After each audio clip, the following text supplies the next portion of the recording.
James Armistead Lafayette is considered one of the most well-known black spies of the American Revolution.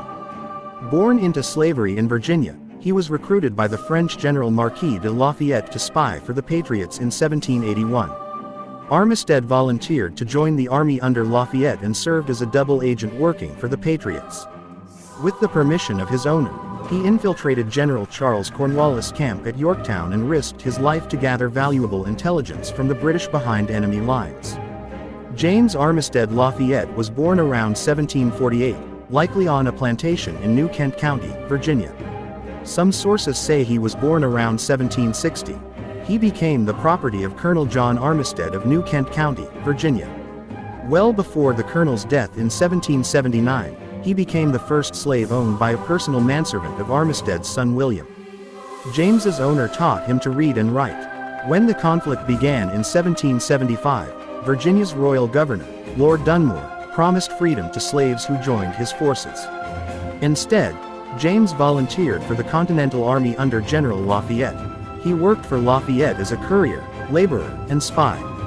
Posing as a runaway slave, James joined former Continental Army officer Benedict Arnold's camp in Portsmouth, Virginia, ostensibly as a spy for the British.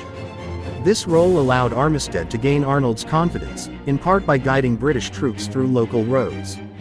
The ex-slave, who later renamed himself James Armistead Lafayette in the general's honor, served as a double agent against the British under the avowedly anti-slavery Lafayette. After Arnold departed north in the spring of 1781, James remained in Virginia and continued his work at the camps of Lord Charles Cornwallis. Now employed by the British as a courier, James traveled between their camps and often overheard officers speak openly about their strategies.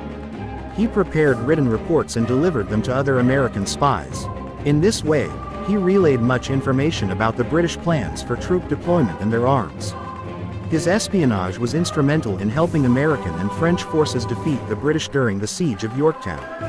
After the war, Lafayette married, raised a family, and received a $40 annual pension as well as $60 present relief from the Virginia legislature for his service. James Lafayette also acquired 2 parcels totaling about 40 acres in New Kent County in 1816 and became a relatively wealthy farmer in the area with his second wife and several children, including a son. He also became a slave owner. In 1818, he lived as a farmer in Virginia until his death on August 9, 1830.